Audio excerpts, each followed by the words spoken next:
anggota badan kita. Kalau kita istiqomahi dalam ketaatan kepada Allah, akan memunculkan karomahnya sendiri. Mata kita itu kalau konsisten takwa, menjalankan perintahnya, menjauhi larangannya, dia akan mulia, dapat karomah. Kata Ibnu Arabi, dia bisa melihat jarak jauh, melihat di balik tirai. Rasanya jauh tapi ada di depan mata. Bisa melihat juga alam rohani. Ini mata yang terlatih dalam ketaatan, terjauhkan dari maksiat. Ya kalau kalian mau, boleh kalian mulai sekarang, Pak, saya ingin memberi karomah pada mataku. Itu akan ketemu karomahnya.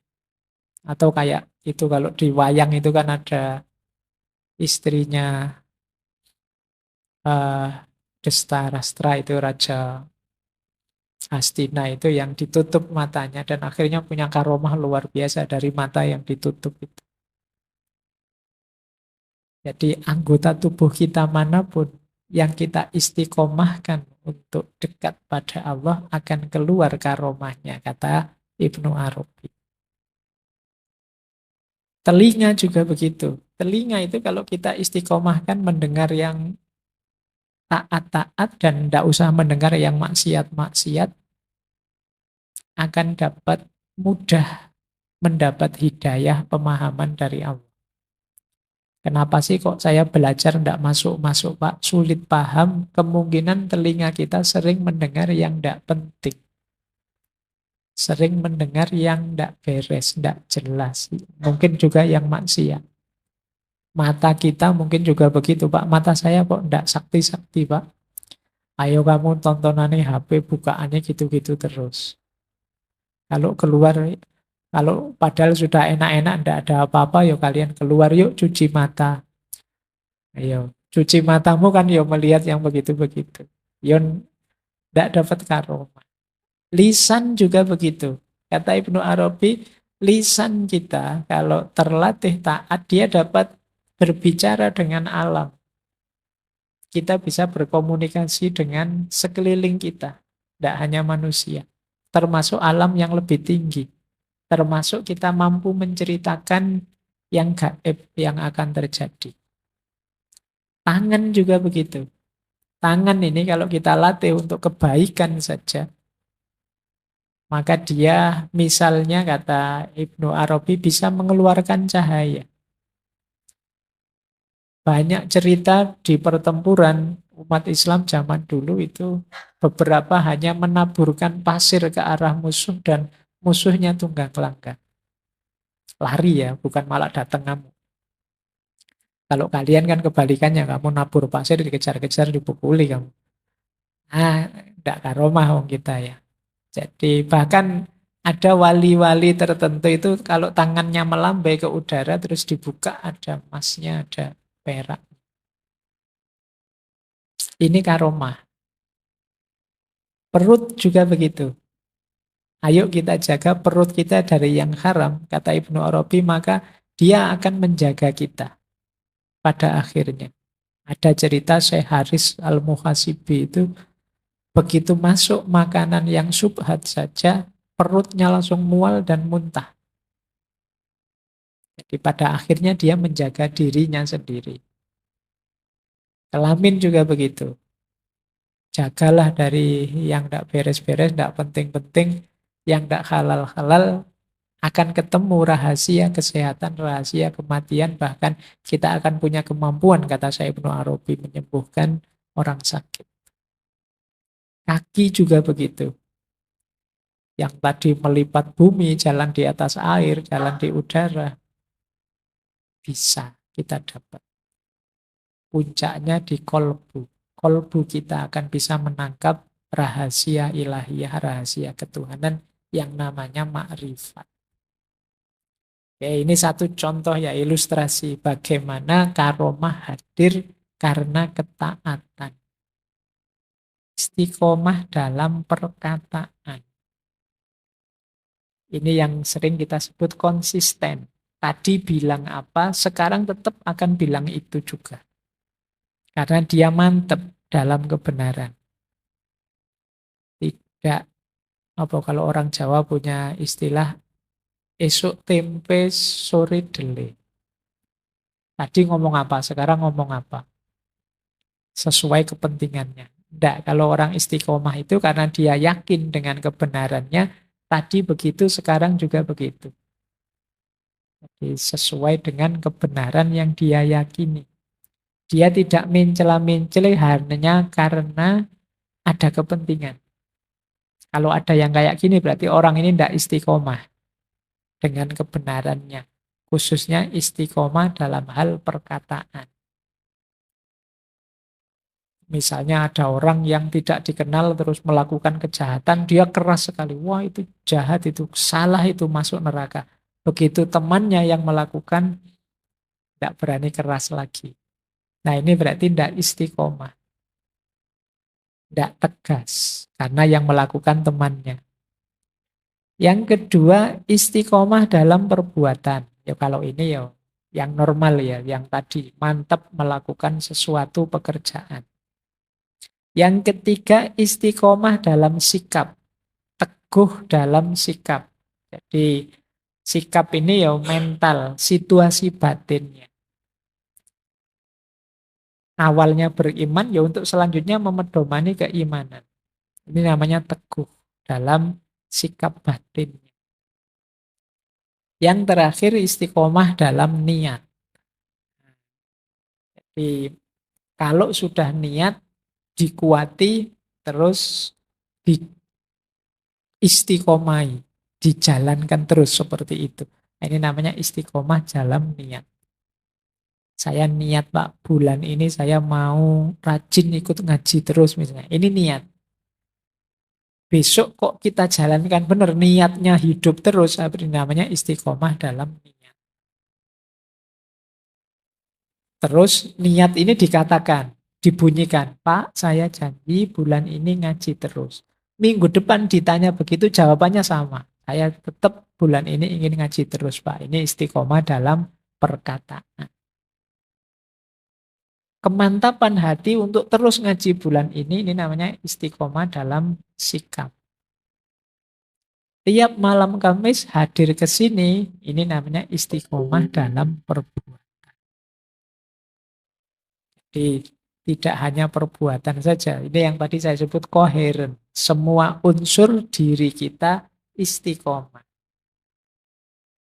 Nah, ada lanjutannya jenis-jenis istiqomah. Ini agak berbeda meskipun kata-katanya sama. Yang pertama, ini kalau ini dari Abu Said Al-Khodimi. Yang pertama istiqomah dalam perkataan. Istilahnya istiqomatul lisan ala dzikri wassana. Nah, kalau yang ini istiqomah dalam perkataan itu mulut kita terus berzikir, memuji Allah. Pokoknya tidak berhenti-berhenti. Subhanallah, subhanallah, alhamdulillah. Terus begitu. Ini namanya istiqomah perkataan. Yang keluar pokoknya yang begitu-begitu terus. Tidak ada misuh-misuhnya, tidak ada jelek-jeleknya. Kalimat thayyibah terus. Jadi zikir wasana. Ya meskipun tidak harus demonstratif sambil bawa tasbih besar terus kemana-mana. Subhanallah, subhanallah. Nanti orang bubar. Jadi, tapi mulutnya tidak berhenti memuji Allah. Berzikir, mendawamkan, menyebut namanya. Ini memudahkan kita untuk tambah dekat, tambah cinta dengan Allah. Ini berat. Kecuali memang bagi orang-orang yang di hatinya ada rasa cinta pada Allah.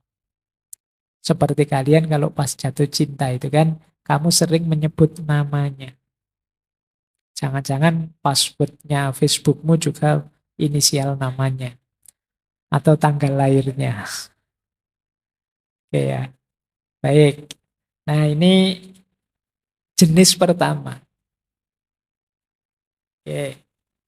Jenis kedua, istiqomah dalam jiwa.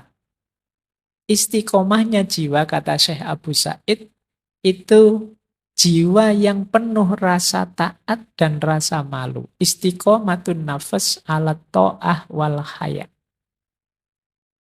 Yang ada di pikiran itu menjalankan perintahnya Allah dan malu karena Allah selalu melihat kita. Rasa malu ini penting. Ini kalau di Sufi makomnya namanya makom murokobah. Merasa Allah dekat dan selalu mengawasi. Ini namanya istiqomahnya jiwa. Mari jiwa kita istiqomahkan untuk selalu berada dalam kondisi taat dan malu di hadapan Allah.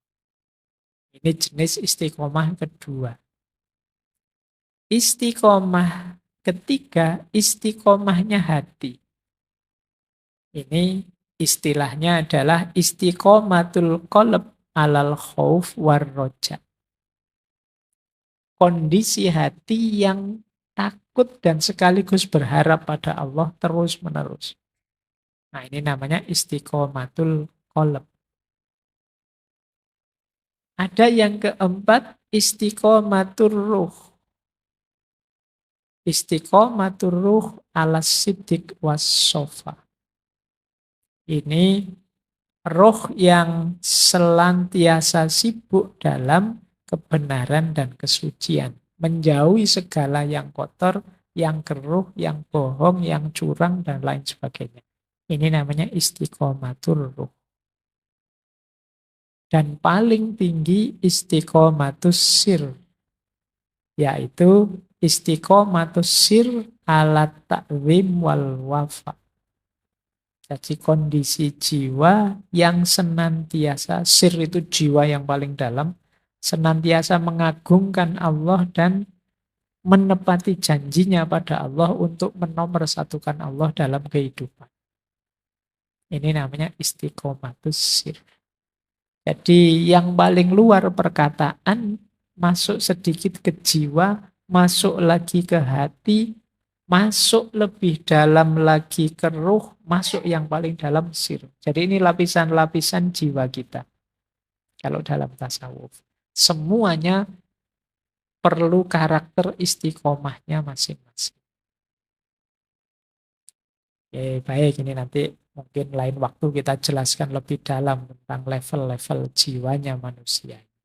Yang penting kita tahu tempatnya istiqomah itu ternyata luas dan dalam. Untuk kita bisa melahirkan jiwa istiqomah, itu yang pertama, mari melakukan kebaikan secara optimal. Jadi rumusnya 3, optimal, moderat, dan ilmu. Jadi optimal itu berarti apa? Berikan yang terbaik yang kita mampu.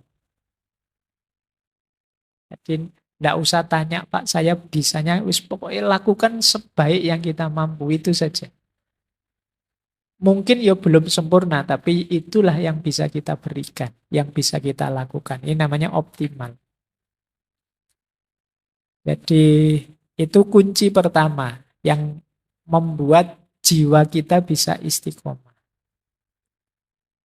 Kunci kedua, kata Ibnu Qayyim, untuk membentuk jiwa yang istiqomah, selain kita menjalankan sekuat kita, yang kedua jangan melampaui batas, berlebihan, atau mengurangi batas. Harusnya sih kita kuat melakukan sampai batas ini, tapi kita tidak melakukannya, atau melampauinya. Ini namanya tidak moderat. Jadi kalau sepertiga malam terakhir saja sholat tahajud, saya bisa, Pak. Oke, tidak apa-apa. Jangan dikurangi, jangan ditambahi. Nah, ini berarti pas. Ini memudahkan untuk istiqomah. Dan yang ketiga, ilmu. Ya tentu saja harus cocok teorinya. Jangan ngarang sendiri.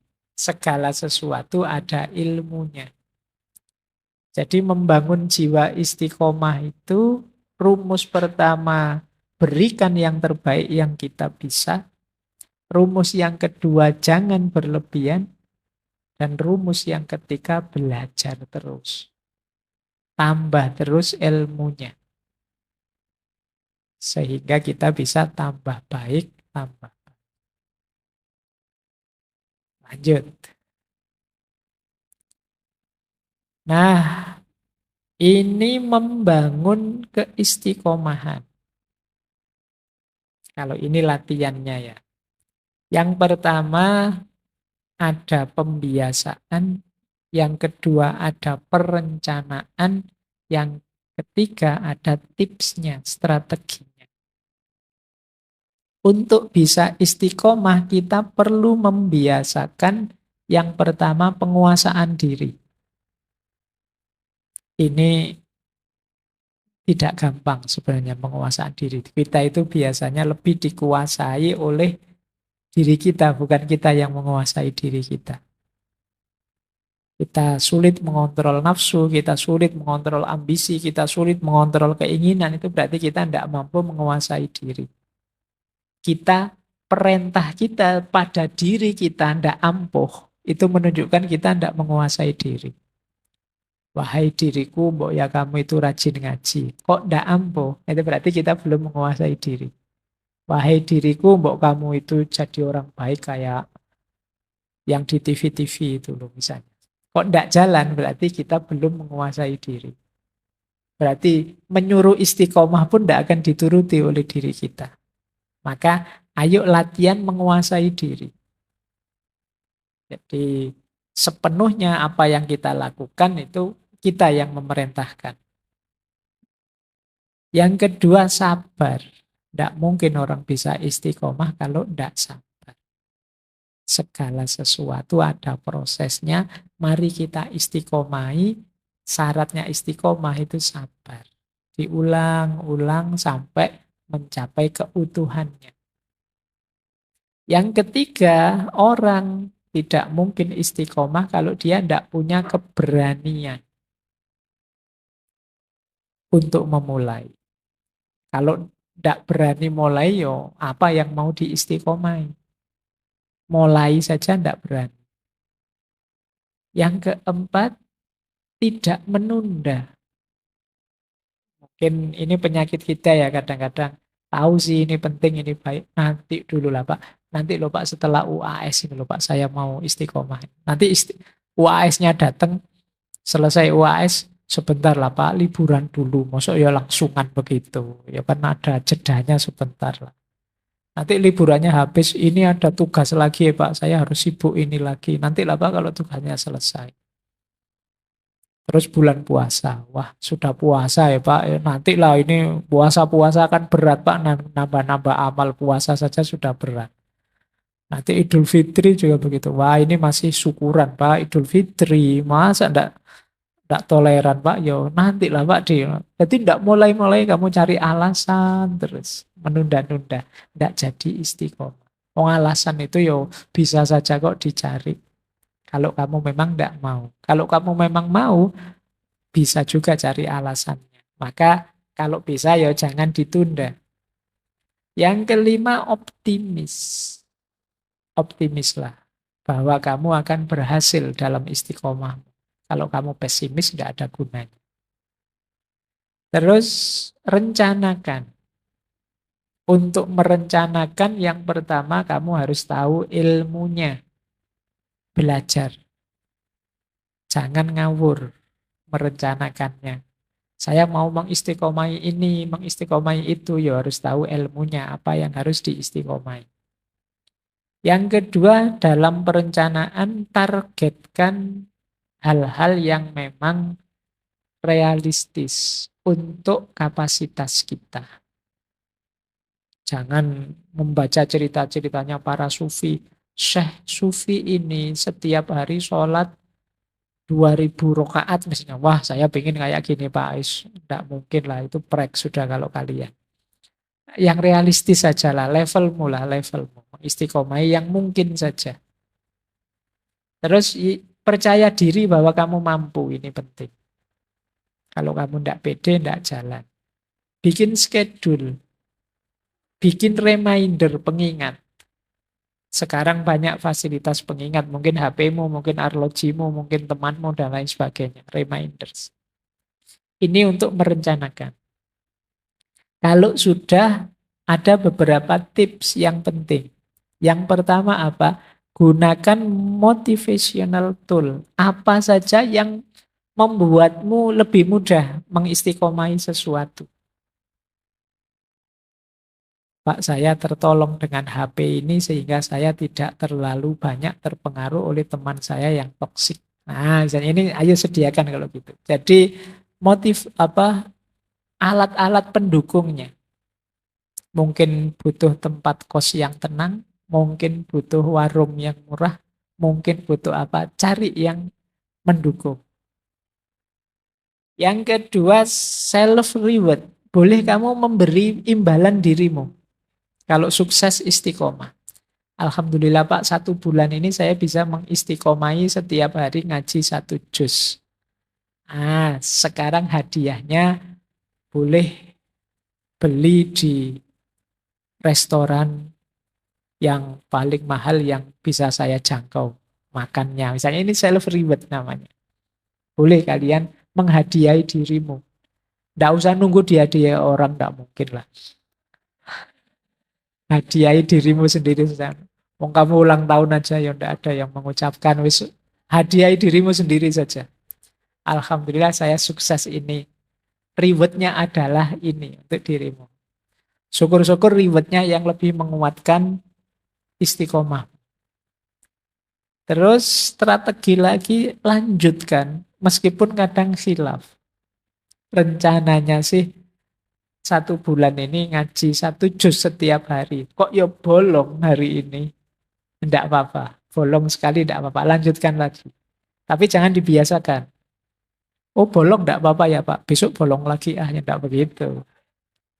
Itu karena khilaf saja. Lupa atau kepepet. Ada acara atau apa. Tetap lanjutkan istiqomah. Jangan putus asa gara-gara itu. Wah berarti gugur saya Pak. Gugur tidak usah dilanjut. Tidak begitu. Lanjutkan. Dimulai dari awal lagi tidak apa-apa. Kemudian boleh mencari recharge moment. Ya hidup ini tidak harus serius terus, ada istirahatnya. Imbangi dengan kegiatan-kegiatan rekreatif, kegiatan hobi dan lain sebagainya, tidak apa-apa. Jangan sepenuh waktumu isinya istiqomah semua yo. Puyeng kamu bisa KO kamu. Nah, yo nanti diimbangi dengan aktivitas santainya ada. Yo saya sering mengkritiki HP bukan berarti HP-mu kamu buang, saya pokoknya ngaji dok, ya enggak begitu. Sekali-sekali ditengok tapi jangan mabuk HP. Ini namanya recharge moment, penyegaran. Nanti ada dalilnya. Singkirkan pikiran buruk, hindari pengaruh buruk. Ini penting untuk membangun keistiqomah. Saya lanjutkan. Prosesnya istiqomah, kata beliau, lewat 3 jalan. Yang pertama takwim, yang kedua iqomah, baru ada istiqomah. Berarti kalau versi beliau ndak ujuk-ujuk, wah saya ingin istiqomah Pak, ndak, ada prosesnya dulu, pelan-pelan. Awalnya apa? Takwim. Takwim itu sama seperti taholli, pembersihan jiwa. Jadi pintu gerbangnya apapun itu ya tobat. Seperti minggu lalu ya. Ini namanya takwim. Takwim itu berusaha berdiri. Nah untuk bisa tegak berdiri, ya kita perlu membersihkan jiwa. Membersihkan diri kita. Pak, apa enggak bisa Pak? Saya masih sangat kotor dan ingin melakukan istiqomah. Kalau istiqomah hanya dalam definisi mengulang-ulang kontinu satu tindakan mungkin bisa. Tapi kalau hanya ini kan tidak kena tujuannya istiqomah tadi. Karena kebaikan itu kalau diwadahi oleh wadah yang kotor, keluarnya bisa kotor. Atau dia tidak jernih lagi. wadahnya amal itu kan diri kita. Kalau diri kita masih kotor, ya minggu lalu saya bilang, wadah yang kotor diisi kebaikan apapun, ya kekotoran diri akan mengkontaminasi kebaikan tadi.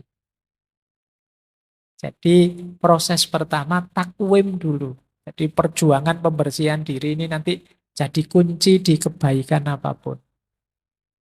Kalau sudah baru iqomah.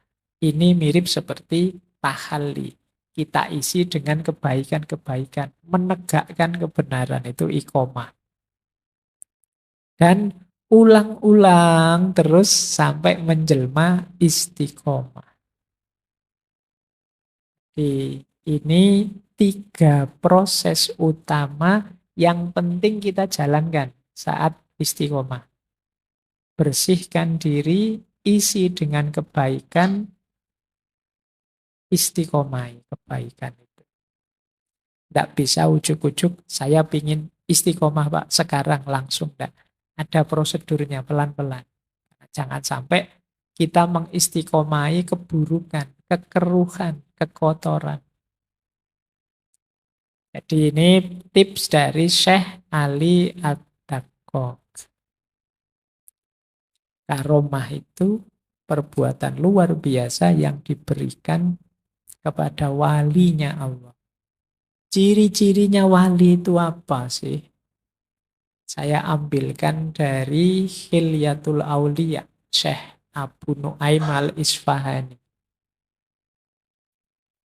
Cirinya walinya Allah itu, kata Syekh Abu Nu'aim, pertama, jika kita melihat mereka, yang teringat, yang muncul di kepala kita adalah Allah.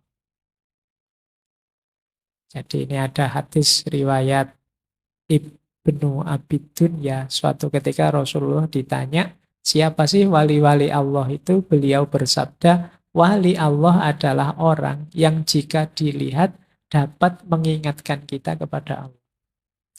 Kok pas kita papasan ketemu itu yang muncul di kepala ini ya keinginan kita untuk dekat pada Allah, pokoknya yang berhubungan dengan Allah, kemungkinan orang ini wali. Nah, kalau ketemu teman kan beda. Ketemu teman yang biasa dugem, biasa koplo dan macam-macam itu kan, ya ketemu dia yang terbayang ya dugem, koplo dan lain-lain. Ketemu teman yang sukanya ngopi, ngafe, ngerokok, ya lihat dia yang terbayang itu. Karena wali ini vibrasi frekuensinya selalu berhubungan dengan Allah, melihat dia mengingatkan kita kepada Allah, menyadarkan kita, wah ya saya harus lebih dekat dengan Allah, saya harus lebih nyambung lagi dengan Allah. Kalau ketemu orang yang seperti itu, saya jarang ketemu dia, tapi begitu ketemu kok mengingatkanku bahwa hidup ini sementara, mengingatkanku bahwa pada saatnya aku harus menghadap Allah, kemungkinan orang ini punya kualitas wali. Yang kedua, kalau ini menarik. Wali itu kadang-kadang mastur, tersembunyi.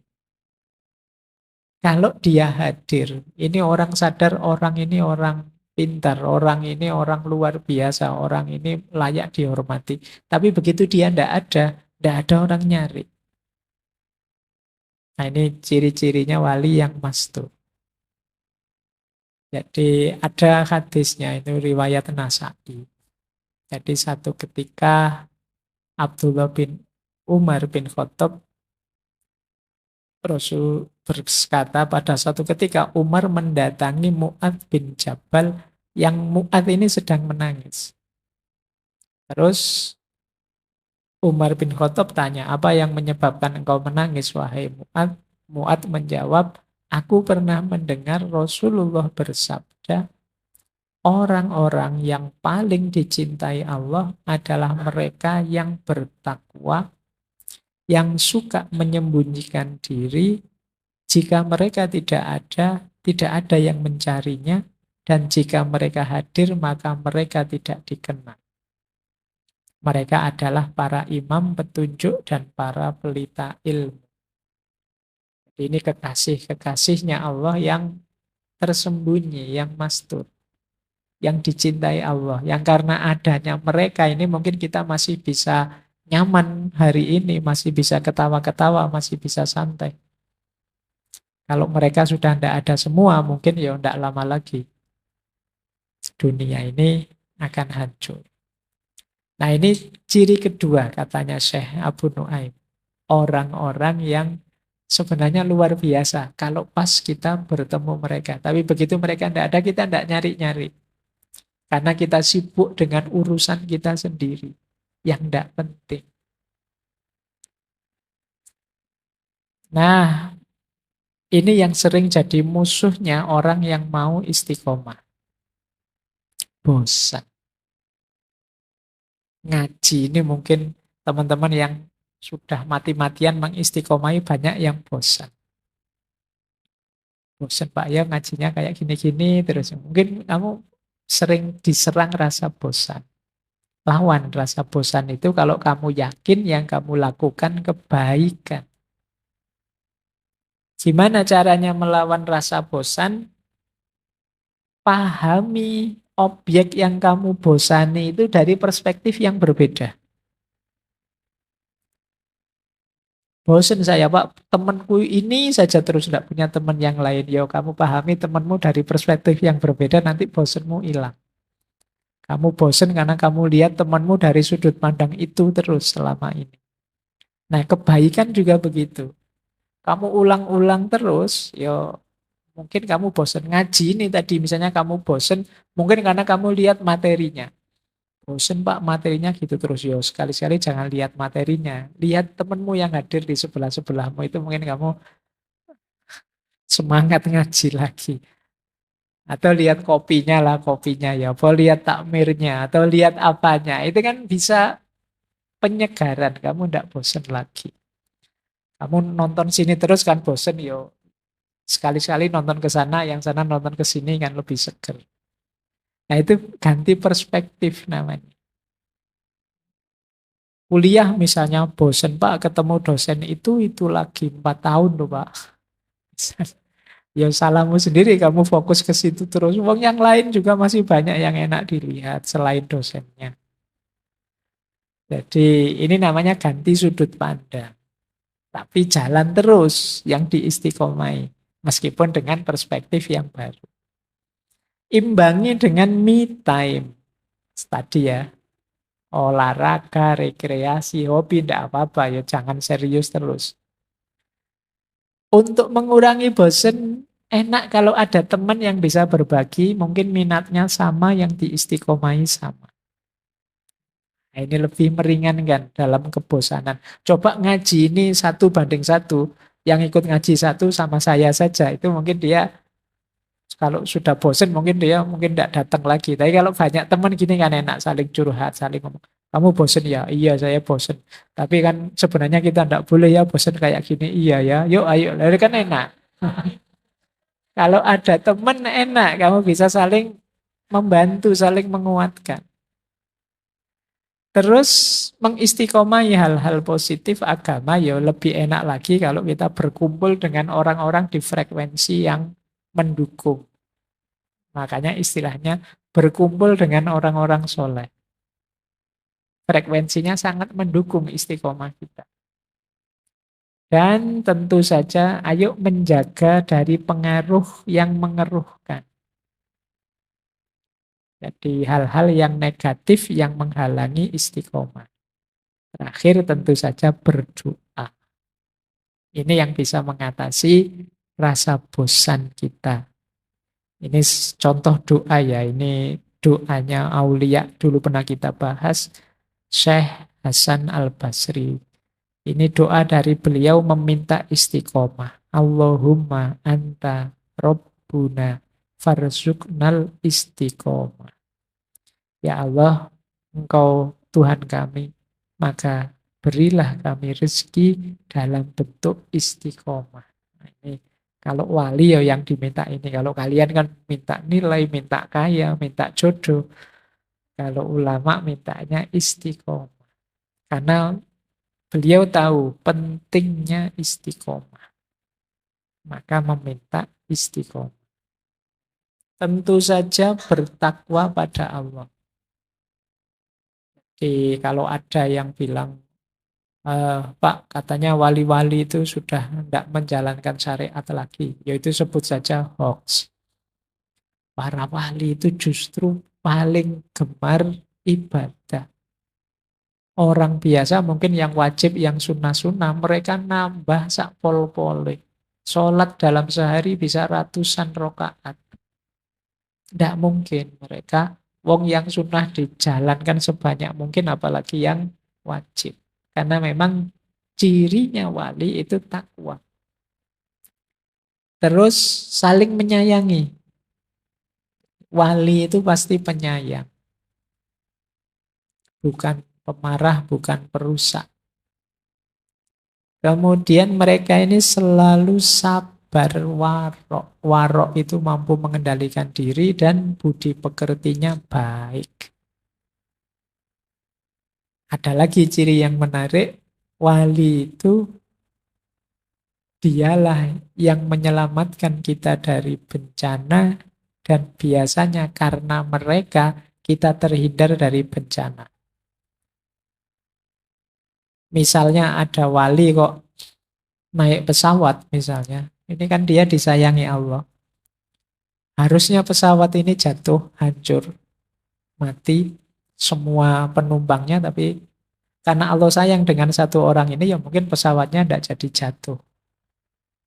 Ya tidak mungkin karena pesawatnya hancur terus dia sendirian, gitu kan. Ya sebagai resikonya ya yang lain ikut selamat semua.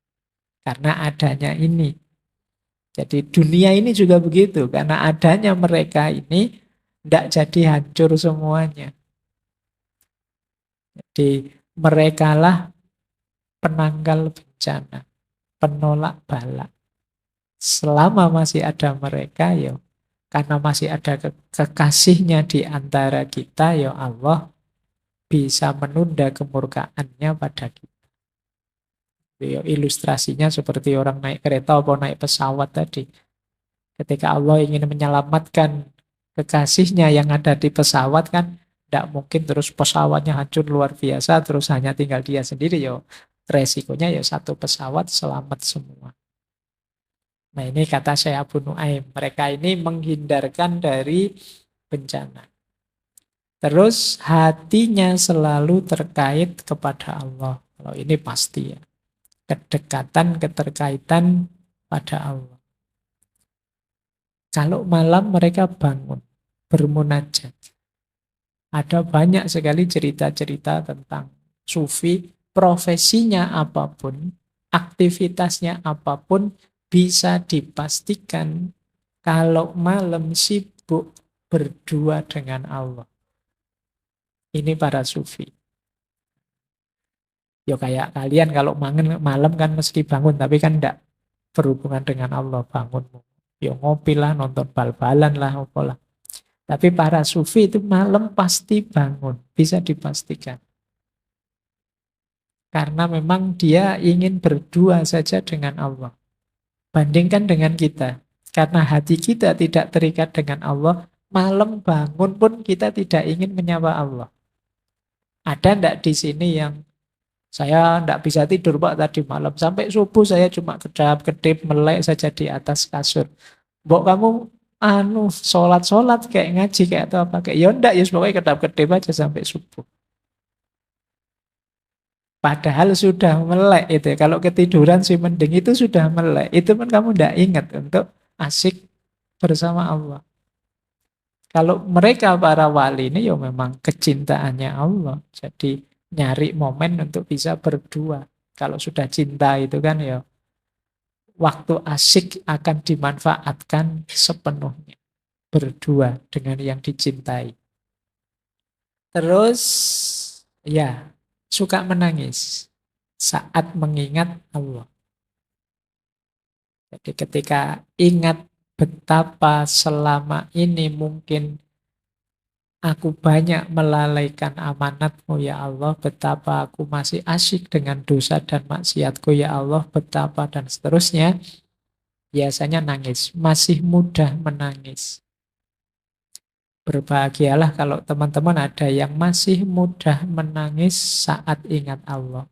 Paling enggak masih ada bakat untuk jadi wali lah. Ya. Kadang-kadang kan ada yang ingat Allah jadinya malah sembrono. Walaupun tidak ingat Allah, tenang aja. Allah itu maha penyayang kok, maha pengampun kok. Jadi ingat Pak saya Allah, tapi yo akhirnya terus jadi malah santai, menyepelekan, sembrono. Kalau para wali ingat Allah itu pinginnya menangis, merasa bahwa masih belum apa-apa dibandingkan anugerah nikmat yang diberikan oleh Allah pada kita. Baik, terus cirinya wali juga, kalau mereka menginginkan apapun, bahkan sebelum mereka meminta, Allah akan memenuhinya. Bahkan yang terakhir kata Syekh Abu Nuaim, keyakinan mereka dapat menggoncangkan gunung. Ini ada hadisnya. Jadi satu ketika Abdullah bin Mas'ud ini membaca firman Allah. Ini ayat yang sering saya kutip. Afa hasibtum annama kholaknakum abasa. Pada orang yang sedang pingsan. Begitu dibacakan ayat ini, orang ini langsung bangun. Terus Rasulullah tanya, apa yang engkau baca di telinga orang itu? Yo, Abdullah bin Mas'ud bilang ya ayat tadi afahasitum annama khalaqnakum abasan sampai akhir surat. Terus Rasulullah bersabda, andai kata seseorang yakin kemujarapannya dan ia membacakannya pada satu gunung, pasti gunung itu akan hancur. Kuncinya pada keyakinannya kepada Allah.